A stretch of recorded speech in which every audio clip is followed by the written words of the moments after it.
பாலியல் வன்புணர்வு செய்தால் அவன் அந்த இடத்திலேயே என்கவுண்டர் பண்ண சொல்லி விஜய் சட்டம் போட்டு இருக்கிறார் அப்படின்னு ஒரு பெரும் பிரச்சாரம் போய் கொண்டிருக்கு.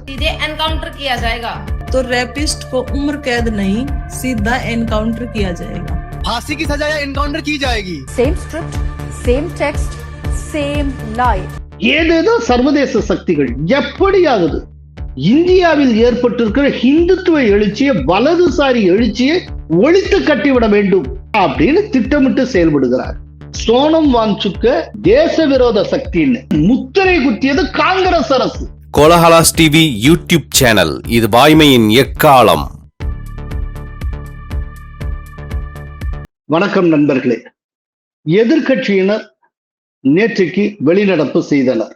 நாடாளுமன்ற கூட்டத்தொடர் இன்றைக்கு தொடங்க இருக்கும் நிலையில் நேற்றைக்கு அவர்கள் வெளிநடப்பு செய்தனர். என்ன காரணம் அப்படின்னா, நேற்றைக்கு நாடாளுமன்ற விவகாரத்துறை அமைச்சர் கிரண் ரிஜிஜு அவர்கள் அனைத்து கட்சி கூட்டம் ஒன்றை நடத்தினார். அதாவது இந்த நாடாளுமன்ற கூட்டத்தொடரை சுமூகமா நடத்தணும், அதற்கு எதிர்கட்சியுடைய ஒத்துழைப்பு தேவை என்று கோருவதற்காக அனைத்து கட்சி கூட்டம் ஒன்றை அவர் நடத்தினார். இந்த நாடாளுமன்ற கூட்டத்தொடர் அப்படிங்கிறது இன்றைக்கு 20ஆம் தேதி தொடங்கி ஆகஸ்ட் 13ஆம் தேதி வரை தொடர்ந்து நடக்க இருக்கிறது. ஸோ இந்த அவை ஆக்கப்பூர்வமாக பாரத மக்களுக்கு பயனுள்ள விதத்தில் நடக்க வேண்டும் என்பதில் மோடி அரசு அக்கறை காட்டுகிறது. அதே அக்கறை எதிர்கட்சிகளுக்கும் இருக்க வேண்டும் என்பதை கோரிக்கையாக விடுப்பதற்கும் அவர்களோட கலந்துரையாடல் செய்வதற்காகவும் நேற்றைக்கு அனைத்து கட்சி கூட்டம் நடந்தது. அதுல என்னன்னா, அனைத்து கட்சி கூட்டங்கிறப்ப எல்லா கட்சிக்குமே தான் இன்விடேஷன் கொடுப்பாங்க. அந்த விதத்துல திரிணாமுல் காங்கிரஸ்ல இருந்து பிரிந்த 20 எம்பிக்கள், மக்களவை எம்பிக்கள், அவங்க ஏற்கனவே ரிஜிஸ்டர் பண்ணப்பட்ட ஒரு கட்சி, தேசியவாத குடிமக்கள் கட்சின்னு பேர். அந்த கட்சியில சேர்ந்து தங்களை தேசியவாத குடிமக்கள் கட்சியினுடைய எம்பிக்கள் என்று அழைக்க வேண்டும்னு சபாநாயகர் ஓம் பிர்லாட்ட ஆல்ரெடி எழுதியே கொடுத்திருக்காங்க. அதனால தேசியவாத குடிமக்கள் கட்சியினுடைய எம்பிக்கள் 20 பேருக்கும் அழைப்பு விடுக்கப்பட்டிருந்தது. இப்ப காங்கிரஸ் உள்ளிட்ட மற்ற எதிர்கட்சிகள் என்ன கூறின அப்படின்னா, திரிணாமுல் காங்கிரஸை உடைச்சிட்டு இந்த 20 பேர் வெளியில வந்திருக்காங்க. வெளியில இவங்க தனியா வேற ஒரு கட்சி, ஏற்கனவே எங்கேயோ ரிஜிஸ்டர் பண்ண ஒரு சின்ன கட்சி ஒன்றுல தன்னை இணைத்து கொண்டு தங்களை அந்த கட்சியினுடைய எம்பிக்கள் என்று அழைத்துக் கொள்ளுகிறார்கள். இவர்களுக்கு அழைப்பு விடுத்திருக்க கூடாது. இவர்கள் இந்த கூட்டத்தில் பங்கேற்றால் நாங்கள் பங்கேற்க மாட்டோம், இந்த மாதிரி அழைத்ததற்கு நாங்கள் எங்கள் எதிர்ப்பை பதிவு செய்கிறோம் அப்படின்னு சொல்லிட்டு வெளிநடப்பு செஞ்சாங்க. கிரண் ரிஜிஜு என்ன சொல்லுகிறார் அப்படின்னா, இது அனைத்து கட்சி கூட்டம். அனைத்து கட்சி கூட்டம்னா என்ன? நாடாளுமன்றத்துல குறிப்பா மக்களவையில இருக்கிற அத்தனை எம்பிக்களுக்குமான கூட்டம். அப்படிங்கிறப்ப இந்த பர்டிகுலர் எம்பிக்கள் அவங்களா வெளியில வந்திருக்காங்க. திரிணாமுல் காங்கிரஸ் விட்டு வேற ஏதோ ஒரு புதிய கட்சி ஒண்ணுல தங்களை இணைத்து கொண்டு இருக்கிறார்கள். அந்த கட்சியின் எம்பிக்கள் என்று அறிவிக்க கோரி கடிதமும் கொடுத்திருக்கிறார்கள். இப்ப எப்படி அவர்களை விட்டுட்டு இந்த கூட்டத்தை நடத்த முடியும்? அவர்களும் இந்த மக்களவையினுடைய எம்பிக்கள். அப்படிங்கிறப்போ அவர்களை அழைத்ததுல என்ன தவறு இருக்க முடியும்? அவர்களை விட்டுட்டு எப்படி கூட்டம் நடத்த முடியும் அப்படின்னு அவர் கேள்வி எழுப்பினார். அதுக்கப்புறம் கொஞ்ச நேரம் வெளிநடப்புலாம் பண்ணி தங்களுடைய எதிர்ப்பை பதிவு செய்ததற்கு பிறகு திரும்ப உள்ள வந்துட்டு பல்வேறு விஷயங்களை அவங்க டிஸ்கஸ் பண்ணாங்க. இப்போ மத்திய அரசு தரப்புல என்ன சொல்லியிருக்காங்கன்னா, என்ன வாக்குறுதி தரப்பட்டிருக்கு அப்படின்னா, மக்கள் நலன் சம்பந்தப்பட்ட எல்லா விஷயத்தையும் விவாதிக்க தயாராக இருக்கிறோம். நீங்க கிளப்பக்கூடிய எல்லா விஷயங்களையும் நாங்க ஃபேஸ் பண்றதுக்கு ரெடியா இருக்கோம். ஆனால் அவைய அமளிதுமொழி இல்லாமல் ஆக்கப்பூர்வமான உரையில நடத்துவதற்கு நீங்கள் ஒத்துழைப்பு தரணும். இதுதான் மோடி அரசுடைய கோரிக்கை அப்படின்னு அவங்களுக்கு உணர்த்தி இருக்காங்க. ஸோ இன்றைக்கு நாடாளுமன்றம் தொடங்குகிறது. அதற்குண்டான ப்ரிப்பரேட்டரி மீட்டிங் தான் நேற்றைக்கு நடந்தது. அந்த ப்ரிப்பரேட்டரி மீட்டிங்லயே வாக் அவுட் அப்படிங்கிற அஸ்திரத்தை எதிர்கட்சிகள் எடுத்தன. இன்று தொடங்கும் நாடாளுமன்ற கூட்டத்தொடர் பெரும் புயலை கிளப்பும் என்கிறார்களே. அதாவது இன்னைக்கு தொடங்க இருக்கக்கூடிய இந்த நாடாளுமன்ற கூட்டத்தொடர் நிறைய அமளிதுமளிகளை சந்திக்கும், பெரும் புயல்களை சந்திக்கும் அப்படின்னு எதிர்பார்க்கப்படுகிறது. இந்த நாடாளுமன்ற கூட்டத்தொடரை பயன்படுத்தி ஒரு குறிப்பிட்ட ஒரு சில இஷ்யூஸை கிளப்பணும், அதை பெருசாக்கணும் அப்படின்னு எதிர்கட்சிகள் ஒரு பக்கம் திட்டமிட்டு. அதே நேரத்துல பாரதிய ஜனதா கட்சி, குறிப்பா அமித்ஷா, அவர் என்ன திட்டமிட்டு இருக்கிறார்னா, இந்த நாடாளுமன்ற கூட்டத்தொடர்ல நம்ம இந்த மசோதாக்கள் அத்தனையும் நிறைவேற்றி ஆகணும் அப்படின்னு சொல்லி அவர் ஒரு லிஸ்ட் ஆஃப் பில்ஸ் அவர் வச்சிருக்கார்.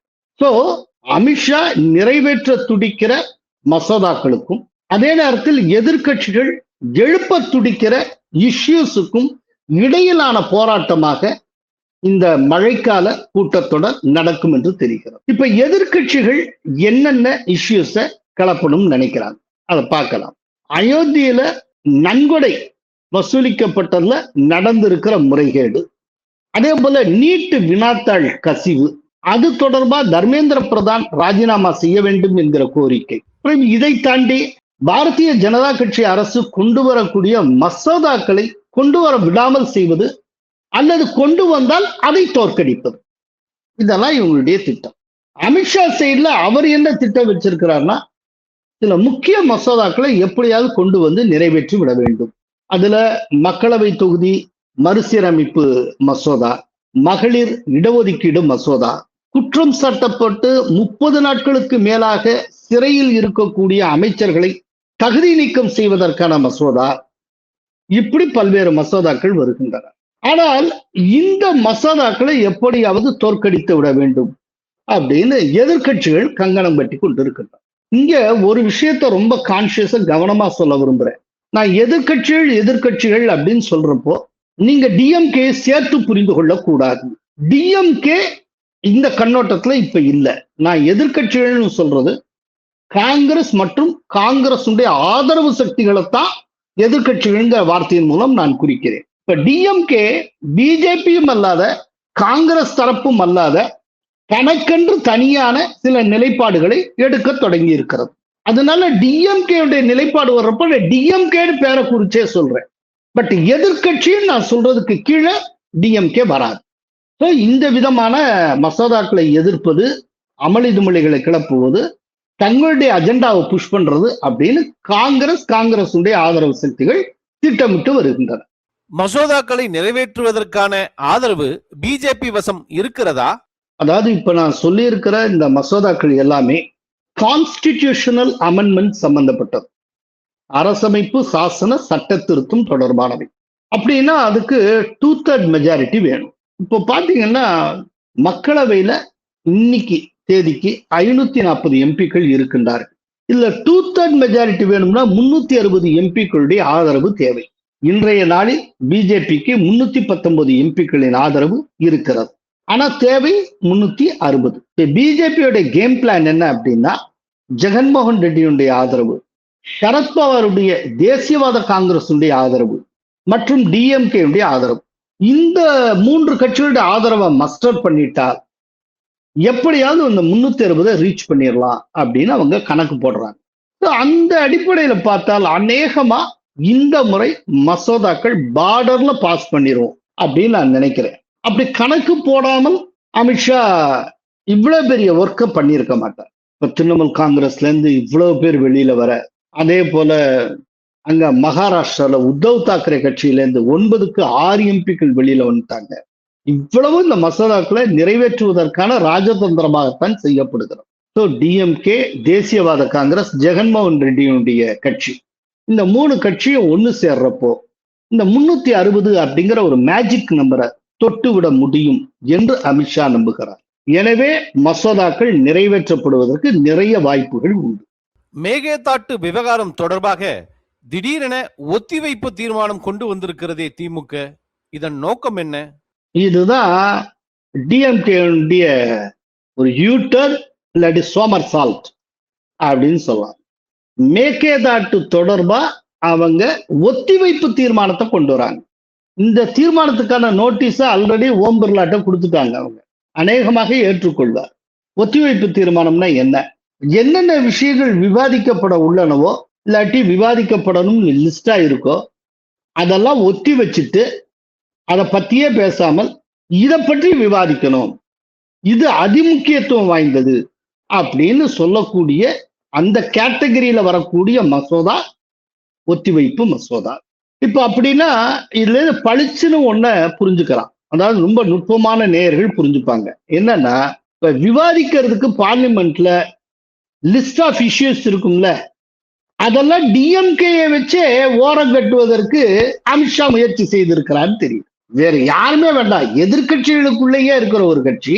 இப்ப இவங்க என்ன சொல்ல போறாங்க?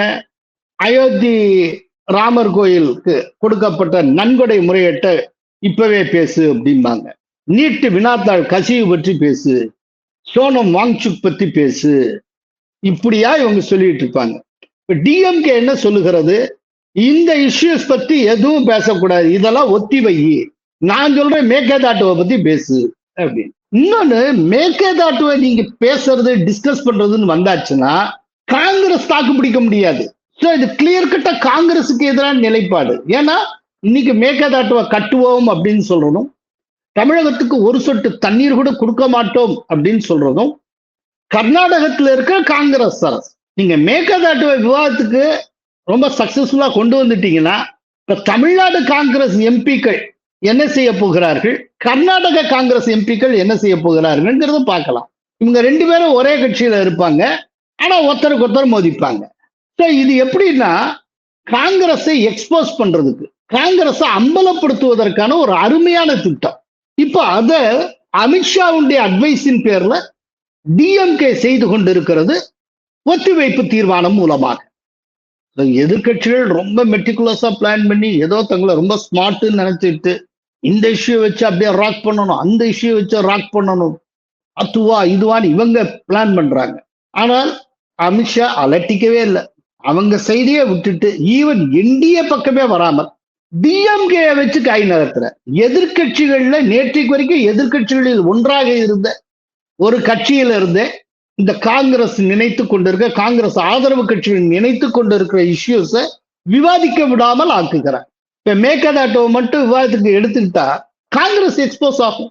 அப்போ மேகதாட்டு இஷ்யூ தொடர்பா டிஎம்கே உறுப்பினர்கள் காங்கிரசுக்கு எதிராக பேசுவார்கள், தமிழகத்து காங்கிரஸ் உறுப்பினர்கள் கர்நாடகத்து காங்கிரசுக்கு எதிராக பேசுவார்கள், கர்நாடகத்து காங்கிரஸ் உறுப்பினர்கள் தமிழக காங்கிரசுக்கு எதிராக பேசுவார்கள். எப்படி அப்படின்னா அந்த காங்கிரஸுக்கு அது ஒரு கட்சியினுடைய ஒருமித்த பார்வைங்கிறது என்ன? மேகதாட்டு விவகாரத்துல காங்கிரசினுடைய ஒரு அசலான நிலைப்பாடு என்ன? அது கேள்விக்குள்ளா. இது ஒரு நல்ல ஒரு ஸ்ட்ராட்டஜிக் மூவ். அநேகமா ஓம் பிர்லா இந்த ஒத்திவைப்பு தீர்மானத்தை ஏற்றுக்கொள்வார் அப்படின்னு நான் நினைக்கிறேன். அவங்க என்ன சொல்லியிருக்காங்கன்னா, இந்த ஒத்திவைப்பு தீர்மானத்தை மாநிலங்களவையில திருச்சி சிவாவும் மக்களவையில டிஆர் பாலுவும் நோட்டீஸ் கொடுத்திருக்காங்க, ஒத்திவைப்பு தீர்மானத்துக்கான நோட்டீஸ். அதுல இந்த தமிழகத்தின் ஜீவாதார பிரச்சனை காவிரி இஷ்யூங்கிறது, அந்த மேகதாட்டு அணையெல்லாம் கட்டப்பட்டால் தமிழ்நாட்டுக்கு ஒரு சொட்டு தண்ணீர் கிடைக்காது. ஆனா கர்நாடகா அதை வலியுறுத்தி வருகிறது, அதுக்கான ஆபீஸே போட்டாங்க. ரொம்ப அலாமிங்கா போயிட்டு இருக்கு. நாங்க மேகதாட்டு விஷயமா புதிய ஒரு தீர்ப்பாயம் அமைக்க வேண்டும் அப்படின்னு கோரிக்கை விடுத்திருக்கோம். அப்படிங்கிறப்போ இது ஒரு குறிப்பிட்ட மாநிலத்தின் நலன் சார்ந்த விஷயம், ஒரு மாநில மக்களுடைய ஜீவாதார உரிமை சம்பந்தப்பட்ட விஷயம். எனவே இதை ஒத்திவைப்பு தீர்மானமாக எடுத்துக்கொண்டு இது பற்றி விவாதிக்க வேண்டும் அப்படின்னு சொல்லியிருக்காங்க. அதனால எதிர்கட்சிகள் அவங்க நினைத்தது மாதிரி பல்வேறு இஷ்யூக்களை வெற்றிகரமாக கிளப்ப முடியுமா அப்படிங்கிற ஒரு சந்தேகம் இப்போது ஏற்பட்டது. அப்படியெனில் மக்களவை தொகுதி மறுசீரமைப்பு விஷயத்தில் திமுக என்ன முடிவெடுத்திருக்கிறது? மக்களவை தொகுதி மறுசீரமைப்பு விஷயத்துல RS பாரதி தெளிவாக சொல்லியிருக்கிறார். நாங்கள் முன்வைத்திருக்கிற பரிந்துரையை ஏற்றுக்கொள்ளும் விதமாக மசோதா இருக்கும் என்றால் நாங்கள் ஆதரிப்போம் அப்படின்னு சொல்லியிருக்கிறார். இப்போ மக்களவை தொகுதி மறுசீரமைப்பு மசோதாவை நீங்கள் ஏற்றுக்கொள்ளுகிறீர்களா அப்படிங்கிற கேள்விக்கு திருச்சி சிவாவும் டிஆர் பாலுவும் பதில் சொல்லி இருக்கிறார்கள். மழுப்பலான பதில். ஒரு இடத்துல கூட அந்த மசோதாவை நாங்கள் தோற்கடிப்போம், அந்த மசோதாவை நாங்கள் விரட்டுவோம் அப்படின்னு சொல்லவே இல்லை. அந்த தொகுதி வரையறை எந்த விதத்தில் வர இருக்கிறது என்பது இதுவரை அரசாங்கம் தெரிவிக்கவில்லை. அதற்குரிய டிராப்ட் பில் கூட எங்கள்கிட்ட கொடுக்கல. அது கொடுக்கறதுக்கு முன்னால நாங்க அந்த கருத்தையும் தெரிவிக்க முடியாது. அந்த மசோதாவை நாங்கள் ஆதரிக்க மாட்டோம் அப்படின்னு டிஎம்கே சைட்ல இதுவரைக்கும் யாரும் சொல்லல.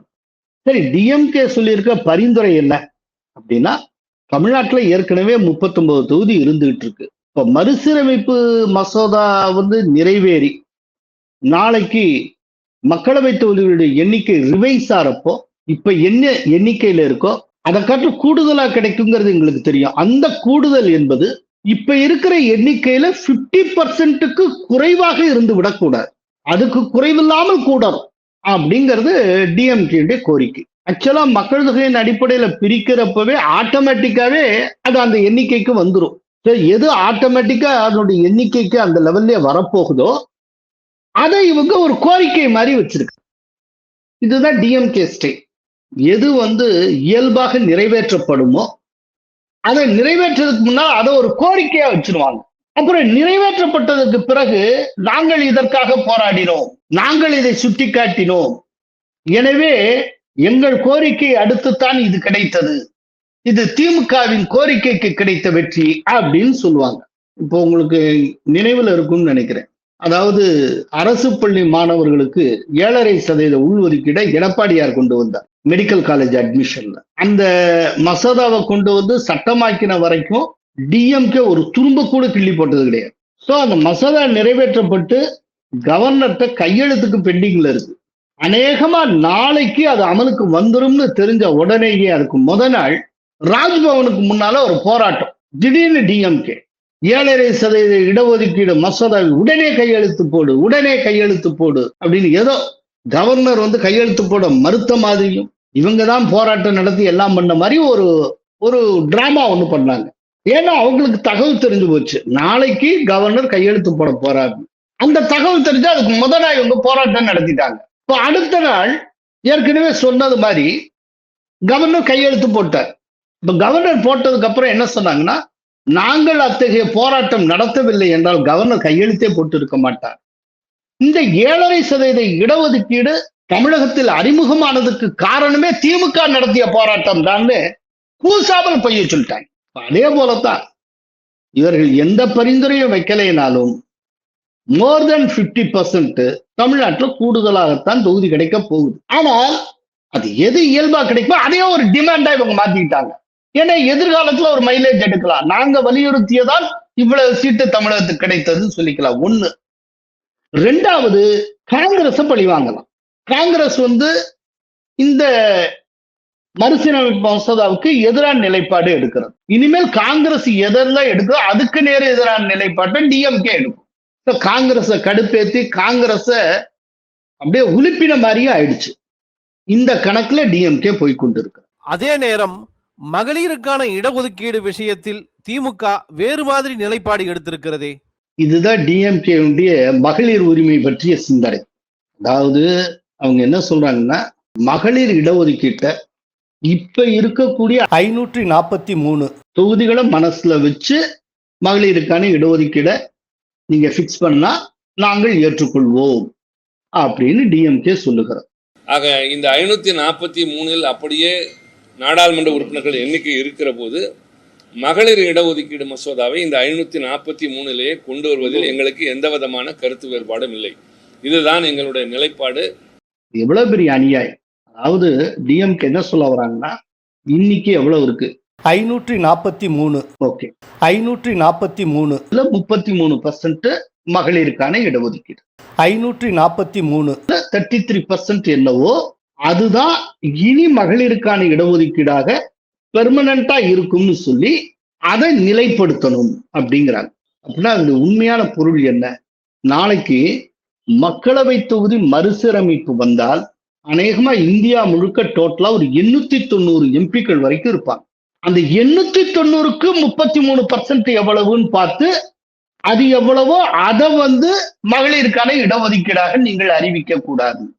நாளைக்கு மக்களவை தொகுதி எண்ணிக்கை கூடினாலும் மகளிருக்கான இடஒதுக்கீடு என்பது இந்த 545 தொகுதிக்குள்ள 33% எவ்வளவோ அவ்வளவுக்கு தான் இருக்கணும் அப்படிங்கிறாங்க.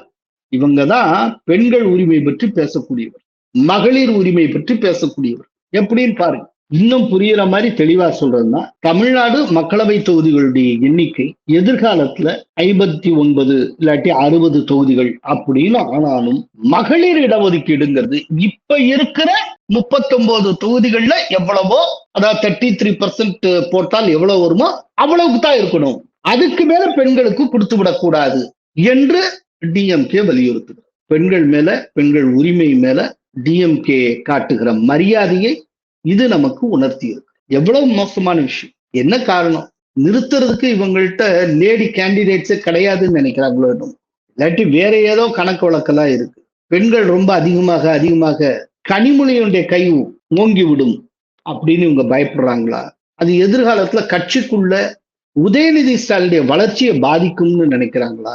என்ன கணக்கு போடுறாங்கன்னு எனக்கு. மகளிர் இடஒதுக்கீடு 33%னா கிளை தொகுதிகள் எவ்வளவு இருக்கோ அதுலதான் 33% இருக்க முடியும். இன்னைக்கு 545னா 545ல 33%. நாளைக்கு 890 தொகுதிகள் ஆச்சுன்னா 890ல 33% அப்படித்தான் இருக்க முடியும். ஆனால் டிஎம்கே கம்ப்ளீட்டா மாத்தி பேசுகிறது. இந்த டிஎம்கேனுடைய அந்த முற்போக்கு முகமூடி இருக்கு இல்லையா, அந்த முகமூடி, அந்த முற்போக்கு முகமூடி கிழிந்து தொங்குவதை நமக்கு அம்பலப்படுத்தி இருக்கு. இதற்கு மத்தியில் நாடாளுமன்றத்தை நோக்கி கரப்பான் பூச்சி ஜனதா கட்சி பேரணி செல்கிறதாமே, என்ன காரணம்? ஜெனரலா வீட்டுக்குள்ளே இருக்கிற கரப்பாம்பூச்சிகள் இப்ப நாட்டுக்குள்ள நடமாட தொடங்கி விட்டன. இத நசிக்கு தூக்கி எறிஞ்சே ஆகணும். இந்த கரப்பாம்பூச்சி இந்த பாலிடிக்ஸே முழுக்க அர்பன் நக்சல்ஸால உருவாக்கப்படுகிற போராட்டங்கள். இது ஒரு தேச விரோத போராட்டம். இவங்களா ஒரு இஷ்யூவை கையில் எடுத்துப்பாங்க. நீட்டு தேர்வு கசிவு, உடனே தர்மேந்திர பிரதான் ரிசைன் பண்ணணும். உண்மையிலேயே அறிவுள்ளவங்களா இருந்தார், படிச்சவங்களா இருந்தார். இந்த மாதிரி கசிவு ஏன் ஏற்படுகிறது? ஒரு கசிவே இல்லாதபடிக்கு தேசிய அளவிலான தேர்வை எப்படி நடத்தலாம் அப்படிங்கிறதுக்கு ஆக்கப்பூர்வமா ஆலோசனை கொடுக்கலாம். ஏதோ சிஸ்டத்துல எங்கேயோ ஒரு கோளாறு இருக்கு, அதனால கசியுது. அப்போ இந்த சிஸ்டத்தை மாத்துறதுக்கும் இன்னும் ஃபுல் ப்ரூஃபா ஆக்குறதுக்கும் கசிவே இல்லாத ஒரு தேசிய தேர்வை நடத்துவது எப்படி என்பது குறித்து ஆலோசனை வழங்கி இருக்கிறார். ஏன்னா கரப்பான் பூச்சி ஜனதா கட்சியில இருக்க பல பேர் அமெரிக்கால நல்ல தொழில்ல இருக்கிறவங்க, படிச்சவங்க தான். அதை விட்டுட்டு அமைச்சரை மாத்துனா, இப்ப தர்மேந்திர பிரதானை விட்டுட்டு வேற யாரோ ஒருத்தரை கொண்டு வராங்கன்னு வச்சுப்போம். வேற யாரோ ஒருத்தர் வந்துட்டா இனி நீட் தேர்வு வினாத்தாள்கள் லீக்கே ஆகாதா? ஆளை மாத்தி என்னங்க பிரயோஜனம்? சிஸ்டத்துல எங்க ஃபால்ட் இருக்குன்னு பார்க்கணும், அதை க்ளோஸ் பண்ணும். அதை க்ளோஸ் பண்ணா ஒரு பிரச்சனையும் வரப்போறது இல்லை. இதுக்கான ஆலோசனைகளை ஆக்கப்பூர்வமா தந்தால் உபயோகமா இருக்கும். அதை விட்டுட்டு ஏதோ ஒரு தனிநபரை மாத்துன்னு சொல்லி, ஏன்னா இவங்களுக்கு ஒரு இஷ்யூ தேவை. அதை வச்சுட்டு கரெக்டா இந்த நாடாளுமன்ற கூட்டத்தொடர் தொடங்குறதுக்கு கொஞ்ச காலத்துக்கு முன்னால இருந்து ஒரு போராட்ட வடிவத்தை கையில் எடுக்கிறது. ஜந்தர் மந்தர்ல உட்காந்து தின்னுகிட்டே இருக்க வேண்டியது. அங்க சோனம் வாங்சுக்கு உண்ணாவிரதம் இருக்கிறார். கரப்பாம்பூச்சி ஜனதாக்காரங்க தின்னுட்டு இருக்காங்க. அதை கூட நேற்றைக்கு டெல்லி ராஜகோபாலன் அம்பலப்படுத்தி இருந்தார். நீங்க அத்தனை பேர் இந்த வீடியோல பார்த்திருப்பீங்க. பார்த்தோன்னா அந்த காக்ரோச் பார்ட்டி ஆஃப் இந்தியா நல்லா சாப்பிட்டு இருக்காங்க. வீடியோல வருதுங்க, நிறைய வருதுங்க சீனிவாசன். இப்போ இதுக்கு மத்தியில இவங்க ஊர்வலம் போறாங்களாம் எங்க நாடாளுமன்றத்தை நோக்கி. ஆக்சுவலா நாடாளுமன்றத்தை நோக்கி அவர்கள் போகக்கூடிய அத்தனை பாதையும் தடை செய்யப்பட்ட பகுதி.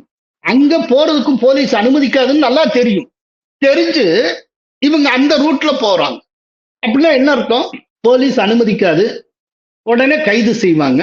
கைது செஞ்சதும் அதை மீடியாக்கள் மூலமா இன்டர்நேஷனல் லெவல்ல இந்தியா மனித உரிமையை மீறுகிறது, ஒரு சாதாரண போராட்டம் நடத்துவதற்கு அனுமதி இல்லை, இதோ போலீஸ்காரர்கள் வண்டியிலே தூக்கி போடுகிறார்கள் பாருங்கள் அப்படின்னு. இதை போலீஸ்காரங்க போங்கயான்னு சொல்றப்ப இவங்களே தள்ளுமுள்ள உருவாக்குவாங்க. நல்லா முடியாது அப்படின்னு போலீஸ்காரங்களை தள்ளிட்டு போவாங்க. தள்ளிட்டு போறப்ப என்ன செய்வாங்க? போலீஸ்காரங்க பதிலுக்கு புஷ் பண்ணுவாங்க. ஒரு போராட்டக்காரரை இந்திய போலீஸ் எப்படி ஹேண்டில் பண்ணுகிறத பாருங்கள் அப்படின்னு உடனே பிபிசியில இல்லாட்டி நமக்கு எதிராக இருக்கக்கூடிய அல் ஜசீரா இதெல்லாம் பெருசா நியூஸ் ஆகும். இல்ல ஏதாவது 2 போட்டோ எடுத்து நியூயார்க் டைம்ஸ்ல பிளாஷ் பண்ணுவாங்க. இந்தியாவில் மனித உரிமை செத்து விட்டது. அங்க கரப்பாம்பூச்சி ஜனதா கட்சி ஜந்தர் மந்தர்ல நடத்துற போராட்டத்துக்கு மொத்தமா சேர்த்து 50 பேர் இல்லை. மேடையில இருக்கிறவங்க எண்ணிக்கைக்கு மேடைக்கு கீழே இருக்கிற எண்ணிக்கை இல்லை, அதுக்கு சமமா இல்லை. வெறும் 20 பேர் 30 பேரை வச்சுட்டு நடத்திட்டு ஏதோ இவங்க போராட்டமும் இவங்க டிக்டேட் பண்றதும் மொத்த இந்தியாவே கட்டுப்படுத்துவது மாதிரியான ஒரு பிம்பத்தை வெளிநாட்டுல நோக்கம் போல பரப்பிட்டு இருக்காங்க. அதாவது சோசியல் மீடியான்னு ஒண்ணு வந்தாலும் வந்தது, அவ்வளவு மோசமான பரப்புரைகள், தப்பான தகவல்கள், அதை நம்ப வைக்கக்கூடிய முயற்சிகள் எல்லாம் போயிட்டு இருக்கு. ஒண்ணுமில்ல, ஒரு சின்ன உதாரணம். இப்போ சோசியல் மீடியான்னு ஒண்ணு வந்தாலும் வந்தது, பொய்களின் ராஜ்யம் ரெக்கை கட்டி பறக்கிறது. ஒரு நல்ல உதாரணம் ஒண்ணு சொல்றேன். யூபி, பீகார் இந்த மாதிரியான ஹிந்தி பெல்ட்ல விஜய முன்னிறுத்தி ஒரு பொய்யான பிரச்சாரம் ஹிந்தியில இருக்கக்கூடிய ரொம்ப பிரபலமான யூடியூபர்களால சமூக ஊடக இன்ஃப்ளூயன்சர்ஸ் மூலமாக செய்யப்பட்டு வருகிறது. அவங்க என்ன பண்றாங்க அப்படின்னா, விஜய் வந்து தமிழ்நாட்டுல அதிரடியான ஒரு சட்டத்தை கொண்டு வந்திருக்கிறார். எவனாவது ஏதாவது ஒரு பெண்ணுக்கு பாலியல் வன்கொடுமை செய்தால், பாலியல் வன்புணர்வு செய்தால் அவனை அந்த இடத்திலேயே என்கவுண்டர் பண்ண சொல்லி விஜய் சட்டம் போட்டு இருக்கிறார். அவனை கண்டவுடன் சுடுவதற்கு இல்லாட்டி அவனுக்கு மரண தண்டனை தருவதற்கு விஜய் வந்து சட்டம் கொண்டு வந்து விட்டார். विजय थालापति का फैसला सुनकर सारा तमिलनाडु सदमे में है। अब 8 साल की लड़की हो या 18 साल की लड़की, लड़की हिंदू हो या मुस्लिम, लड़की यूपी की हो या एमपी की, अगर किसी बहन बेटी का रेप होता है तो रेपिस्ट को उम्र कैद की सजा नहीं, सीधे एनकाउंटर किया जाएगा। तमिलनाडु के सीएम विजय थालापति का फैसला सुनकर अब सारा तमिलनाडु सदमे में है। बेटी चाहे 8 साल की हो या 18 साल की, हिंदू की हो या मुसलमान की, यूपी की हो चाहे राजस्थान की, अगर किसी बहन बेटी का बलात्कार होता है तो रेपिस्ट को उम्र कैद नहीं, सीधा एनकाउंटर किया जाएगा। विजय थालापति ने कहा लड़की 6 साल की हो 24 साल की हो, लड़की यूपी से हो कि झारखंड से हो, लड़की हिंदू हो या मुस्लिम हो, अगर उसके साथ दुष्कर्म होता है और अपराधी को उम्र कैद की सजा नहीं, फांसी की सजा या एनकाउंटर की जाएगी। அதே போல ஏதாவது பிரைவேட் ஹாஸ்பிட்டல் அட்மிட் ஆகி அந்த பேஷண்ட் இறந்துட்டார், அந்த பேஷண்ட் உறவினர்கள் அந்த மருத்துவமனைக்கு கட்டணமே கட்ட தேவையில்லை அப்படிங்கிறதுக்கான சட்டத்தை விஜய் கொண்டு வந்து விட்டார் அப்படின்னு ஒரு பெரும் பிரச்சாரம் போய் கொண்டிருக்கு. सीएम विजय थालापति ने प्राइवेट हॉस्पिटल वालों का धंधा ही बंद कर दिया। उन्होंने कहा है कि प्राइवेट हॉस्पिटल में अगर किसी भी पेशेंट की मौत होती है तो उससे बिल्कुल भी पैसा नहीं लिया जाएगा, पूरे तरीके से उसका बिल माफ करना पड़ेगा। उन्होंने कहा है कि ये करने से पेशेंट का अच्छे तरीके से इलाज होगा। दूसरा, जो आईसीयू में पेशेंट को भर्ती करके ठगा जाता है वो भी खत्म हो जाएगा। सीएम विजय थालापति ने प्राइवेट हॉस्पिटल वालों का धंधा ही बंद कर दिया। उन्होंने कहा है कि अगर प्राइवेट हॉस्पिटल में किसी की मौत होती है तो उससे बिल्कुल भी पैसा नहीं लिया जाएगा, पूरी तरीके से उसका बिल माफ करना पड़ेगा। उन्होंने यह भी कहा है कि ऐसा करने से अच्छे तरीके से इलाज भी होगा और दूसरों पेशेंट को जो आईसीयू में भर्ती करके ठगा जाता था वो भी खत्म हो जाएगा। विजय थालापति ने कह दिया है कि प्राइवेट हॉस्पिटल में अगर किसी भी मरीज का मौत होता है तो उसके परिवार से 1 भी रुपया नहीं लिया जाएगा, उसका जितना भी फीस लिया जाएगा उसे घुरा दिया जाएगा। उन्होंने ये भी कहा कि इसके बाद पेशेंट का अच्छा से इलाज होगा और आईसीयू में जो नाटक किया जाता था वो बंद होगा। இல்ல ரொம்ப முக்கியமான ஒரு விஷயம், தமிழ் நடிகரான விஜயை பற்றி திடீர்னு இந்த விதமான முன்னெடுப்பு, அதுவும் ஒரே விதமான முன்னெடுப்புகள் ஒரே காலகட்டத்துல நார்த் இந்தியா முழுக்க போயிட்டு இருக்கு. இதுல என்ன இன்னொரு விஷயம்னா, இந்த விதமான வீடியோஸுக்கு மில்லியன் கணக்குல வியூவர்ஸ் இருக்காங்க. விஜய் தொடர்பான இந்த விதமான வீடியோஸ் மில்லியன் கணக்குல மக்கள் பார்த்திருக்கிறார். திடீர்னு விஜய பிரம்மாண்டமான ஹீரோவாக்கி ஒரு இந்தியா முழுமைக்குமான ஒரு ஹீரோவா அவரை உருவாக்கணும் அப்படிங்கிற ஒரு திட்டம் அங்கே இருக்கிறது. அவரை வந்து ஒரு ஆல் இண்டியா ஃபிகரா கொண்டு வர்றது. ஏற்கனவே சவுத் இந்தியால விஜய வச்சு பெரிய அளவுல மைலேஜ் எடுக்கிறதுக்கு ராகுல் திட்டமிட்டு இருக்கிறார். இப்பதான் கேரளத்துல இருந்து ரமேஷ் சென்னித்தலா பார்த்துட்டு போயிருக்காரு. அடுத்ததா தெலுங்கானாவுடைய முதல்வர் விஜயை பார்க்க இருக்கிறார், DK சிவகுமார் விஜயை பார்க்க இருக்கிறார். இதுக்கு மத்தியில வட இந்தியால ஏதோ ஒரு பெரிய அவதார புருஷன் போல விஜயை சித்தரிக்கக்கூடிய ஒரு போக்கு காணப்படுகிறது. முக்கியமான சோசியல் மீடியா இன்ஃப்ளூயன்சர்ஸ் அந்த காரியத்தை செய்து கொண்டிருக்கிறார். ஒருத்தரை வந்து பெருசா பிம்பப்படுத்துறது தப்பு இல்லை, ஆனா பொய்ய சொல்லி பிம்பப்படுத்துறாங்க. விஜய் வந்து பாலியல் வன்புணர்வு செய்தவர்களை கண்டவுடன் சுடுவதற்கோ என்கவுண்டர் போடுவதற்கோ என்ன சட்டம் கொண்டு வந்தா? நமக்கு தெரியும் ஒண்ணும் கிடையாது அப்படின்னு. பிரைவேட் ஹாஸ்பிட்டல்ல சிகிச்சை எடுத்து அது ஒர்க் அவுட் ஆகல, அந்த சிகிச்சை பலன் தரலைன்னா நம்ம கட்டணமே கட்ட தேவையில்லைன்னு ஏதாவது சட்டத்தை தமிழ்நாடு சட்டப்பேரவை கொண்டு வந்திருக்கா? விஜய் அரசு கொண்டு வந்திருக்கா? இல்ல. ஆனால் நார்த் இந்தியால அப்படி சொல்லப்படுகிறது. Vijay has made treatment in private hospitals free if the patient dies. Vijay has said all rape accused will be hanged. You may have seen some of these claims on social media doing the rounds because it's viral, it's all over the place. But let me begin first off by telling you none of this is true. So who's spreading it? Interestingly enough, there's a bunch of Hindi influencers peddling all of this. Same script, same text, same lie. These influencer videos on social media are going viral and they all have dramatic thumbnails like Talapati Vijay ka bada naya faisla. But how is it that they all have the exact same script where they make Chief Minister Vijay out to be a Dhurandhar of sorts? Is it a coordinated campaign or just one following another. Nobody really knows. But what's clear is that these Hindu influencers are also cashing in on the Vijay craze, on the fandom on social media, almost as if they've discovered a new market. But the concern here is the series of fake news. Like I showed you a couple of examples, all of that is being peddled by these Hindu influencers, and considering they have thousands of likes, thousands of views, this must be addressed. And that's what we'll be doing here on India Today. We'll keep calling out all the fake news too on India Today. ஒரே பொய்யா அப்படியே rocket மேல rocket பொய்யா பறந்துகிட்டு இருக்கு. North India முழுக்க அப்படி போயிட்டு இருக்கு. ஆச்சரியமான விஷயம். இதெல்லாம் இந்த சோசியல் மீடியா பெருத்த காலத்துல இதெல்லாம் ஈஸியா சாத்தியமாகுது. நாங்கள்லாம் பிரிண்ட் மீடியால இருந்த ஆட்கள். வார்த்தைக்கு வார்த்தை யோசிப்போம். ஃபேக்சுவல் எரரா ஒரு இம்மி அளவு கூட போயிடக்கூடாது அப்படிங்கிறதுக்கு அவ்வளவு யோசிப்போம். தற்செயலா நம்ம கவனக்குறைவா ஃபேக்சுவல் எரரோட ஒரு மேட்ரு போயாச்சுன்னா அடுத்த நாள் சீட்ல உட்கார்றப்ப மெமோ இருக்கும், சம்பளம் கட் ஆகும். இப்படி ஒரு காலம் இருந்தது. நாங்க அந்த மாதிரி சூழல்ல தான் ஜேர்னலிஸ்டா ஒர்க் பண்ணிட்டு வந்தோம். இன்னைக்கு சோசியல் மீடியான்னு அது ஒரு சிட்டிசன் ஜேர்னலிஸ்ட் டெவலப் பண்ணிருக்கு. யார் யாருக்கெல்லாம் போஸ்டிங் போட தெரியுமா அவங்க எல்லாருமே இன்னைக்கு ஜேர்னலிஸ்ட். அவங்களுக்கு அவங்களே சொல்லிக்கிறாங்க. நோக்கம் போல அடிச்சு விடுறது. அதை பார்க்கிற ஜனங்களும் இது அதிகாரபூர்வமான நியூஸ் ஏஜென்சி இல்ல, வாட்ஸ்அப் நம்மளை போல இன்னும் 4 பேர் எவனோ அடிச்சு விடுறது, இதெல்லாம் நம்பிடக்கூடாது அப்படிங்கிற ஒரு கான்சியஸ் அவங்கள்ட்டையும் இல்லை, ரிசீவிங் எண்ட்ல இல்ல. எல்லாத்தையும் நம்புவதற்கு எல்லோருமே தயாராகி விட்டாங்க. கடைசியில இதனால பயனடைகிறது யாரு அப்படின்னா பொய்யர்கள் பயனடைகிறார்கள். இதுதான் நடந்துகிட்டு இருக்கு. அப்பனா இதுக்கு பின்னால பெரிய திட்டமிடல் இருக்கிறது. விஜய ஒரு அகில இந்திய தலைவராக பிம்பப்படுத்துவதன் மூலமாக 2029 விஜய ப்ரொஜெக்ட் பண்ணி மோடியின் அரசை கவிழ்ப்பதற்கு ஒரு திட்டம் அரங்கேறி கொண்டிருக்கிறது. இதுதான் ராகுலுடைய திட்டம். இதுக்கு பின்னால ஜார்ஜ் சோரஸ்ல இருந்து பல பேர் இருக்கலாம். இப்ப இதே போலத்தான் நாடாளுமன்றம் தொடங்கக்கூடிய இந்த சமயத்துல கொஞ்ச காலத்துக்கு முன்னால இருந்து இந்த கரப்பாம்பூச்சிகளுடைய போராட்டம், இன்னைக்கு அவங்க பேரணி இவ்வளவு நடக்கிறது.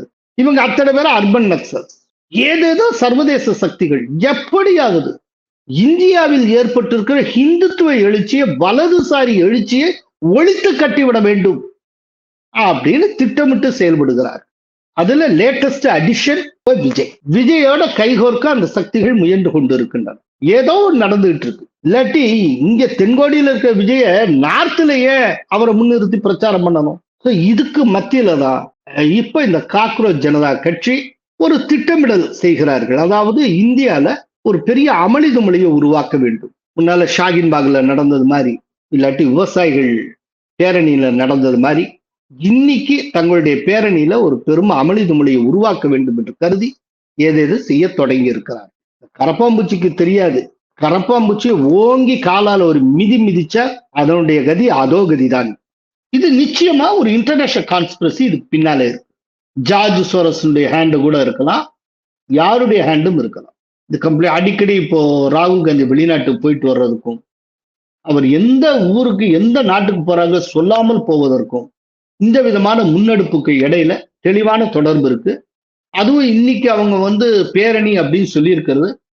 இதை வச்சுட்டு முன்னால நடந்ததுல ஷாகின்பாக் போராட்டம் அது மாதிரி, இல்லாட்டி இந்த விவசாயிகள் போராட்டம் நடந்ததுல செங்கோட்டையை சுத்தி, அது போல ஒரு சிச்சுவேஷனை திரும்ப இந்தியால உருவாக்கணும், டெல்லியில உருவாக்கணும், இன்டர்நேஷனல் மீடியாஸ் அட்டென்ஷனை கிரியேட் பண்ணும். இதுதான் இவர்களுடைய நோக்கம். சோனம் வாங்சுக்கை போராளி போல் சித்தரிக்க தொடங்கி இருக்கின்றனவே எதிர்கட்சிகள். ஏன்? சோனம் வாங்சுக் மாதிரி ஒரு தேச விரோத சக்தி நம்ம எங்கேயுமே பார்க்க முடியும். சோனம் வாங்சுக் ஒரு சீனாவின் கைக்கூலி. இந்தியா வீழ்ச்சி அடைய வேண்டும் என்று விரும்பக்கூடிய தேச விரோதிகளின் கருவி அவர். அவர் சீனாவின் கைக்கூலி. அவருக்கும் சீனாவுக்கும் ஆழமான தொடர்புகள் உண்டு. சீனா உள்ளிட்ட பல தேசங்களில் இருக்கக்கூடிய தேச விரோத சக்திகளுடன் அவர் தொடர்பில் இருந்தவர். இதை நான் சொல்லல. 2007 பிப்ரவரி 28 ஜம்மு காஷ்மீருடைய மாவட்ட நிர்வாகம் இந்த தகவலை குறிப்பிட்டு சோனம் வாங்சுக்கு நோட்டீஸ் அனுப்பியது. திரும்பவும் டேட் சொல்றேன், 2007 பிப்ரவரி 28. அந்த காலகட்டத்துல ஜம்மு காஷ்மீரை ஆட்சி செய்தது காங்கிரஸ். அப்போது முதல்வராக இருந்தவர் குலாம் நபி ஆசாத். அவருடைய நிர்வாகத்துக்கு கீழே அன்னைக்கு மாவட்ட நிர்வாகம், லே மாவட்ட நிர்வாகம், அந்த மாவட்ட நிர்வாகம் அந்த மாவட்ட ஆட்சியர் சோனம் வாங்சுக்கு அனுப்பி இருக்கக்கூடிய நோட்டீஸ்ல நீங்க தேச விரோத சக்தியோட நெருக்கமா இருக்கீங்க அப்படின்னு சொல்லிட்டு பல குற்றச்சாட்டுகள் முன் வச்சு அவங்களுக்கு ஒரு நோட்டீஸ் சர்வ் பண்றாங்க. அந்த நோட்டீஸ்ல 4வது பாயிண்ட், சீனா உள்ளிட்ட பிற இடங்களில் இருக்கக்கூடிய தேச விரோத சக்திகளுடன் நீங்கள் தொடர்பில் இருக்கிறீர்கள், இருந்து வருகிறீர்கள் அப்படின்னு வருது. சோனம் வாங்சுக்க தேச விரோத சக்தின்னு, ஆன்டி நேஷனல் போர்ஸ் அப்படின்னு முத்திரை குத்தியது காங்கிரஸ் அரசு, குலாம் நபி ஆசாதுடைய அரசு. நம்ம யாரும் மறந்துடக்கூடாது. இன்னைக்கு அவங்க இஷ்யூ பண்ண அந்த நோட்டீஸ் அவங்களுக்கு மறந்துருச்சு. ஆனா அந்த நோட்டீஸை நீங்க இப்ப திரையில பாக்குறீங்க. 4வது பாயிண்ட கரெக்டா கவனிச்சு பாருங்க, வார்த்தைக்கு வார்த்தை கவனமா நல்லா படிங்க. காங்கிரஸ் அரசு என்ன கூறியது அப்படிங்கறத நீங்க புரிஞ்சுக்க. இன்னைக்கு அந்த காங்கிரஸும் காங்கிரஸை ஆதரிக்கக்கூடிய எதிர்கட்சிகளும் சோனம் வாங்சுக்கை தர்ம போராளி போல சித்தரிக்க. சோனம் வாங்சுக் எங்கேயோ லடாக்ல உட்காந்துட்டு இருந்தவர். இந்த கரப்பாம்பூச்சி ஜனதா பார்ட்டி திடீர்னு உட்காந்துட்டு இவங்க ஆரம்பிச்சது. அவருக்கும் இந்த கரப்பாம்பூச்சிக்கு என்ன சம்பந்தம்? திடீர்னு அவர் சென்டர் ஸ்டேஜுக்கு வர்றாரு. அவரை யாரு அனுப்புறா? இந்த அபிஜித் டிப்கேய அமெரிக்கால இருக்க சிஐஏவும் ஜார்ஜ் சோரஸும் அனுப்பினார்னா, இன்னொரு பக்கம் சோனம் வாங்சுக்க சீனா அனுப்புகிறது. இவங்க 2 பேருக்கு இடையில இருக்க ஒரே ஒரு ஒற்றுமை என்ன அப்படின்னா, இந்தியா நன்றாக இருந்து விடக்கூடாது அப்படின்னு நினைக்கக்கூடியவர். அதுல இவங்க எல்லாம் கரெக்டா கைகோத்து செயல்படுவாங்க. இந்திய விரோதிகள் இவங்க அத்தனை பேர். சோ சோனம் வாங்சுக்க யாராவது தியாகின்னு தப்பா புரிஞ்சுக்கிட்டு இருந்தீங்கன்னா தயவு செய்து அதை இன்றைக்கோடு விட்டு விடுங்க. நன்றி, வணக்கம். கோலஹலாஸ் டிவி யூடியூப் சேனல், இது வாய்மையின் எக்காலம்.